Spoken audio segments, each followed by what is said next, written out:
Every NFL division has a X factor going into the 2019 NFL season. And for the AFC West, I don't know how you could potentially even have a conversation about X factors without mentioning the Oakland Raiders, specifically the Oakland Raiders offense. This is going to be rather a complete train wreck or going to be so fun, so entertaining, and 100% the best team to watch week in and week out. Gronk spike the like button, subscribe to The Bottom Line View for more NFL videos just like this, and comment below your opinion. Do you agree with me? Are the Raiders the biggest X factor in the AFC West, or is it another team, another unit, another player? Give me your opinion in the comment section below. The Oakland Raiders offense, I am just so excited to watch in 2019 because it's going to be awesome. I don't care how many games they win or lose. I'm not a Raiders fan, and if you are, I'm sorry, but I just don't care if you win or lose. I care how entertaining this team is going to be in 2019. They have the potential to be a very good unit going into 2019 and in 2019. They have a star receiver. They have a quarterback that's shown promise in the past and does have a skill set that I believe is pretty good. They have an offensive line that's really improved on paper at the very least. They have a running back that's a lot better that they drafted in the first round, the best running back in this draft class.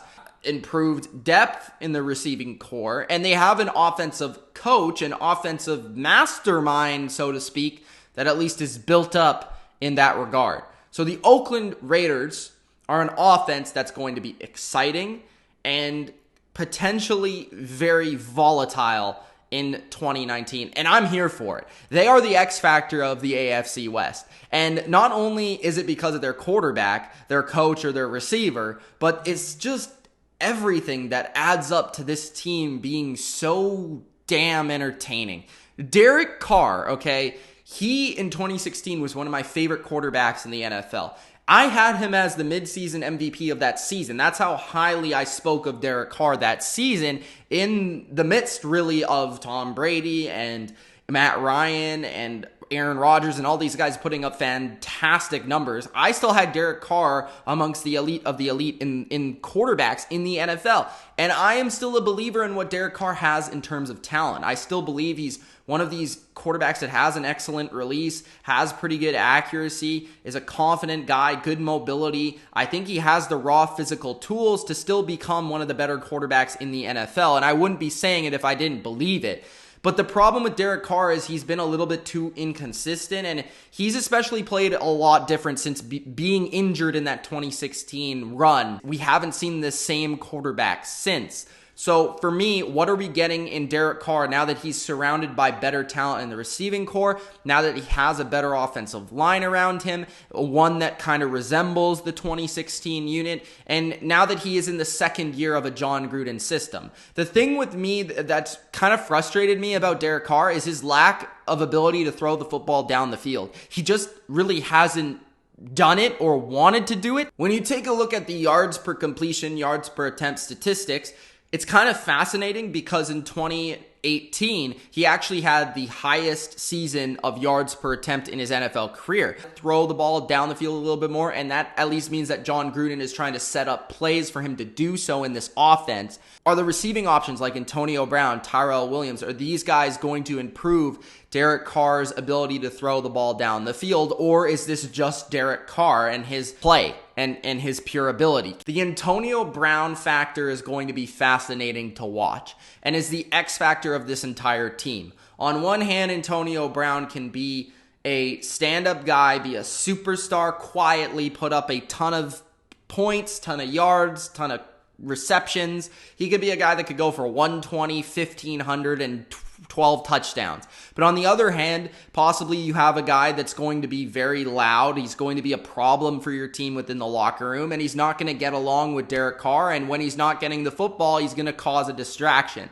And how is that going to go down within this locker room and with John Gruden? And I do believe that Antonio Brown is going to be successful in at least his first season as a Raider, because I think he's going to buy in I think John Gruden's going to give him plenty of targets within this offense. I think John Gruden has always been a receiver guy, specifically a veteran receiver guy. Jerry Rice, Tim Brown, even last year with Jordy Nelson, feeding them with praise and allowing them to be these kind of drama queens at the same time of being the number one target of their team. Antonio Brown, I think, is going to get plenty of love from John Gruden, and I do believe that he'll be successful in that first season. I just think he needs to keep his mouth shut to a certain degree and buy into this team, and if he doesn't, then he's going to be a problem from day one.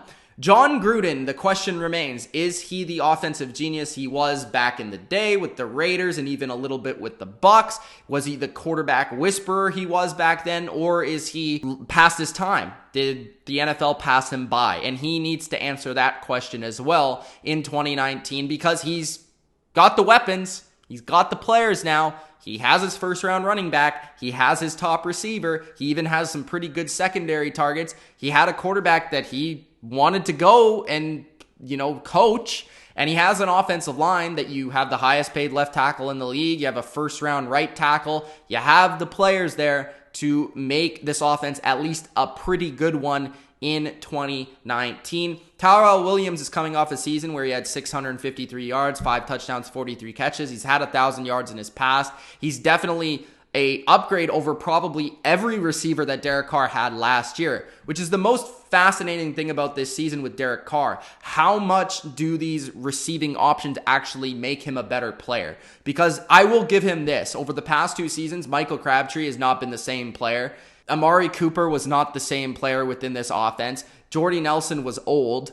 And a lot of these targets, I just don't feel like were upper echelon guys for him to get the football to. And I don't think that the creativity offensively really allowed him to have lackluster wide receiver play. Jared Cook was his best option, and he was a tight end and not an upper echelon one. Options that he does have in 2019, including Josh Jacobs, who's a first round running back who has a receiving skill set, is going to allow him to be a better quarterback, I at least hope, in 2019, which makes me believe that Derek Carr's going to have the best numbers he's had since that 2016 season. Who is that third receiver? Is it JJ Nelson, a guy that can stretch the field, use his speed? Is it Hunter Renfrow, a slot receiver from college? Is it Ryan Grant, a underutilized receiver throughout the course of his career, a smaller guy, a slot receiver as well? Who's their tight end? Is it Waller? Is it Wilson? Who's the guy stepping up at that position? Is Josh Jacobs going to be this workhorse because he has really high expectations to really do so in the NFL in 2019 and going forward? This offense is fascinating. On one hand, if everything comes together, it has the talent to be a top 10 unit. On the other hand, if things blow up in their face, if Derek Carr isn't what we hope him to be, if John Gruden doesn't show that he's still an offensive mastermind, if Antonio Brown is a problem in the locker room, this could be a bottom 10 offense. If this offense is really good, potentially this team is a team to look out for in the AFC West as a potential dark horse. And if this offense isn't very good, this team is definitely not going to be very good because their defense is still very young and improving and needs time to develop. So the Oakland Raiders, to me, are the X Factor, specifically their offense in 2019. Gronk, spike the like button, subscribe to the channel if you haven't already. It's Mitch at The Bottom Line View. Thanks for watching, and peace out.